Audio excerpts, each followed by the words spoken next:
बिस्मिल्लाहिर्रहमानिर्रहीम। अस्सलाम वालेकुम। उम्मीद करती मेरे भैन भाई ठीक होंगे। अल्हम्दुलिल्लाह से भी ठीक है। अल्लाह पाक थानू खुश रखे, आबाद रखे जी। अज दा व्लॉग कर दिया स्टार्ट।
माशाल्लाह जी सब मेरे भैन भरावां यूट्यूब फैमिली नूं सुबह मुबारक। ते माशाल्लाह जी चिड़ियां दी आवाज़ां जिहड़ियां सुनदे ना ते दिल खुश हो जांदा। दिन दे विच ना जेह्ड़े रात दा टाइम बड़ी ठंड हो जाती है, इस करके फिर असीं ना अंदर ही सोईदा, बाहर नहीं सौंदे क्योंकि फिर बच्ची नूं ठंड ना लग जाए, जुकाम वगैरह ना हो जाए। इस करके ना असीं फिर कहंदे कि अंदर ही सोने। जो गर्मी महसूस होई बाहर मौसम सैट होएगा ना तो बाहर सोया करेंगे।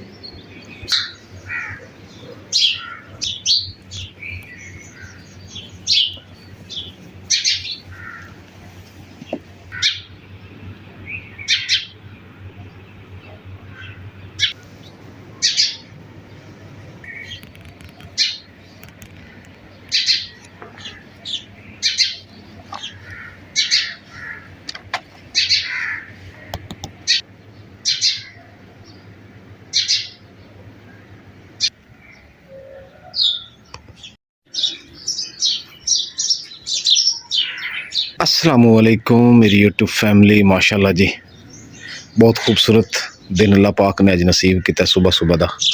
तो परिंदे भी जोड़े अपने घोंसलियां च निकल के जी दाना पानी अपने बच्चों वास्ते अपने वास्ते लैके निकल आए। तो मैं मुकद्दस ने जी सुबह उठा गया सी, लेकिन फिर सौ गई सी। मैं मस्जिद नमाज़ पढ़ के आया तो फिर मैंने कहा जल्दी जल्दी उठ, नमाज का टाइम जा रहा।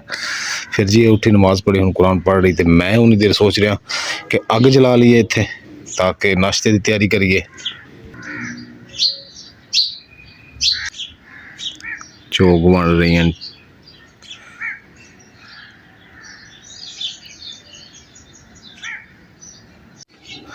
लकड़ा जी अलहमदुल्ला रखिया गई। तो हुण जी अग जलानी तो कुछ छापर एक होर लभने एक दो, क्योंकि तुहानूं पता असीं अग इन्हां नाल जलाने हैं, इहदे नाल अग छेती बलदी है।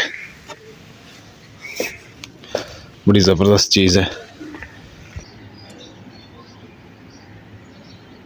अल्हम्दुलिल्लाह जी, जिद्दां कि मेरे भैन भरावां नूं पता कि अग ते इमरान वाली हुंदी है, नाश्ता मैं बनाना हुंदा वा। ते लकड़ां जिहड़ियां ना अल्हम्दुलिल्लाह जी जोड़ लईआं। ते हुण जिहड़ा ना कुरान पाक रख के ते उस तों बाद जिहड़ा ना इंशाअल्लाह आटा गुन्नदे ते फिर रोटी बनावांगे।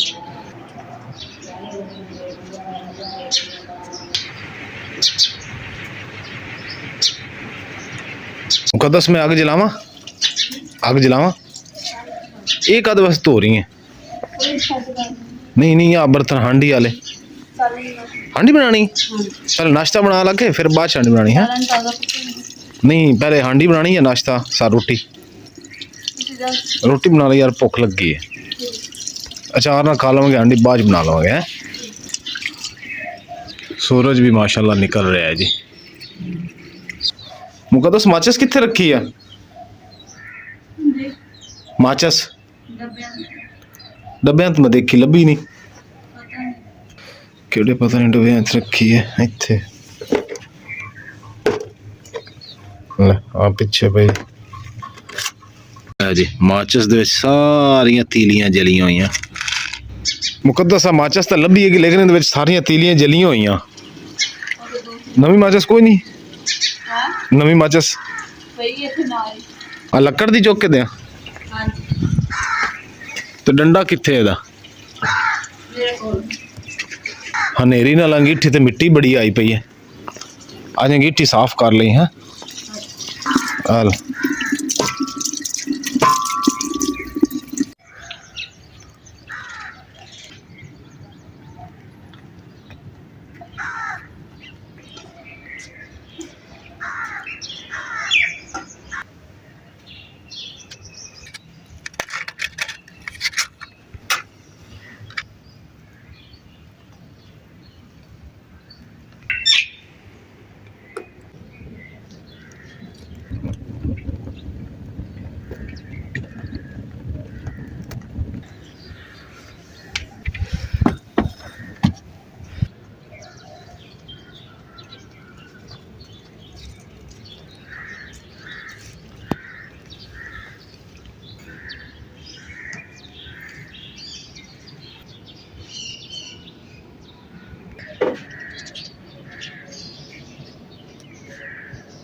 ਮੁਕੱਦਸ ਪਹਿਲੇ ਚਾਹ ਬਣਾ ਲਈ ਤਾਂ ਕਿ ਚਾਹ ਨਾ ਬਣੇ ਤੇ ਨਾਲ ਹੀ ਤਾਜ਼ੀ ਤਾਜ਼ਾ ਰੋਟੀ ਬੰਦਾ ਖਾ ਲਵੇ ਹੈ।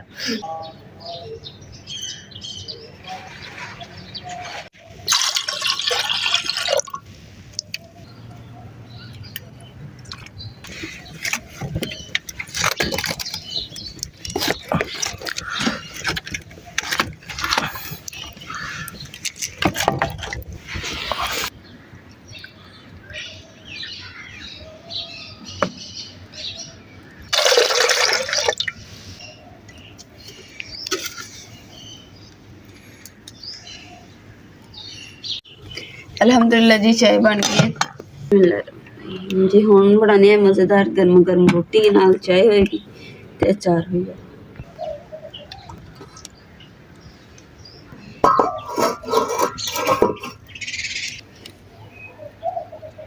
ਤੁਸੀਂ ਸੋਚ ਰਹੇ ਨੇ ਤਵਾ ਰੱਖ ਕੇ ਤੇ ਬੈਠ ਗਈ, ਤਵਾ ਜਿਹੜਾ ਗਰਮ ਹੋ ਜਾਵੇ ਤੇ ਫਿਰ ਰੋਟੀ ਬਣਾਉਣੀ। ਨਾਲੇ ਨਾਲ ਨਾ ਮੈਨੂੰ ਨੀਂਦ ਵੀ ਬੜੀ ਆਈ, ਇਸ ਲਈ ਸੁਸਤੀ ਸੁਸਤੀ ਜੀ ਹੋ ਗਈ ਕਿਉਂਕਿ ਜन्नत गुल ने सो नहीं दिता। ਅੱਜ ਅਲਹਮਦੁਲਿਲਾ ਜੀ ਵਲਾਂ ਦੇ ਪਰਾਠੇ ਬਣਾ ਰਹੀ ਹਾਂ। ਕੱਲ ਵੀ ਮੈਂ ਉਹਨਾਂ ਵਲਾਂ ਦੇ ਪਰਾਠੇ ਬਣਾਏ ਸੀ ਤੇ ਇਮਰਾਨ ਨੂੰ ਬੜੇ ਪਸੰਦ ਆਏ ਸੀ, ਕਹਿੰਦੇ ਸੀ ਅੱਜ ਵੀ ਅਸੀਂ ਬਣਾਣੇ। ਮੈਂ ਕਿਹਾ ਚਲੋ ਅਸੀਂ ਬਣਾਉਂਦੇ ਵਲਾਂ ਦੇ ਪਰਾਠੇ, ਮਜ਼ੇਦਾਰ ਬਣਦੇ।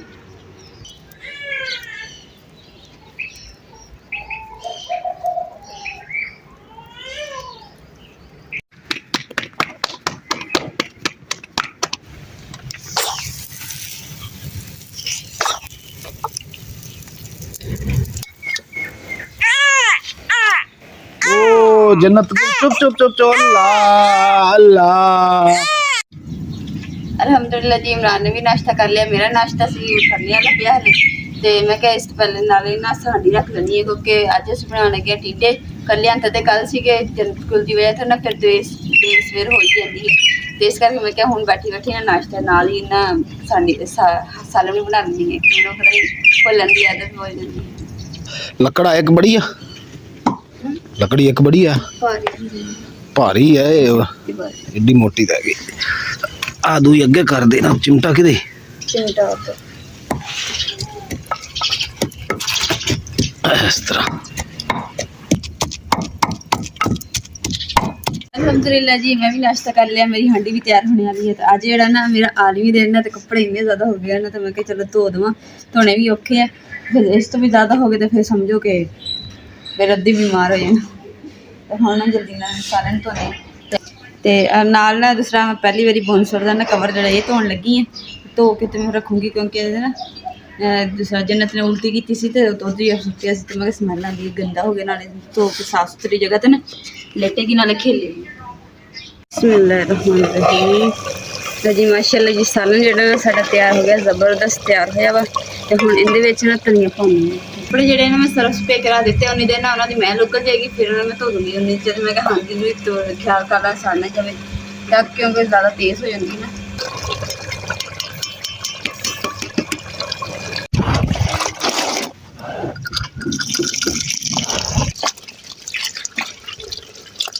कपड़े धोन लगी तो है ही बस दुआ करो कि ना सारे कपड़े धुप जान। शुक्र अल्हम्दुलिल्लाह, अल्लाह ताला का शुक्र है कि जेडे कपड़े हैं मेरा बुखार जो चढ़िया सी लथ गया, कपड़े शपड़े धो दिते हैं। पर यह धुप्पे जो बैठ के ना कपड़े धोने ना बहुत औखे होंगे। सुबह की धोन लगी है तो 3-4 का टाइम हो गया था, तो हुण भी कपड़े धो के हटी हैं। तो फिर मैं ना कपड़े में देखे कि हम कपड़े खुश्क हो पे थोड़े थोड़े गिले हैं। धुप इन्नी तेज़ है ना कि जो मेरे को नहीं बैठे जाए तो कपड़ा उदा ही रंग उड़ जाना, तो इस कर कपड़े मैं रख दिते अंदर। तो हुण ना दूसरा नाले शाम भी होने वाली है, 3-4 का टाइम है। तो जन्नत भी उठ गई, पर सुती हुई सी, सुते सुते सारा काम खत्म किया। ਹੁਣ ਨਾ ਦੂਸਰਾ ਜन्नत गुल ਨੂੰ ਦੁੱਧ ਵੀ ਪਿਆਉਂਦੇ ਆ। ਇਸੇ ਦੇ ਨਾਲ ਜੀ ਅੱਜ ਦੇ ਵਲੋਗ ਦਾ ਇੱਥੇ ਐਂਡ ਕਰਦੇ ਹਾਂ। ਉਮੀਦ ਕਰਦੀ ਮੇਰੇ ਭੈਣ ਭਾਈਆਂ ਨੂੰ ਸਾਡਾ ਅੱਜ ਦਾ ਵਲੋਗ ਪਸੰਦ ਆਏਗਾ ਤਾਂ ਸਾਡੇ ਚੈਨਲ ਲਾਈਕ ਕਰੋ, शेयर करो, सब्सक्राइब करो और अपनी फैन जरूर शेयर करो। अल्लाह पाक खुश रखिए, आबाद रखिए, अपना और अपनी फैन का बहुत ज़्यादा ख्याल रखिए। अल्लाह हाफिज़। अल्लाह ने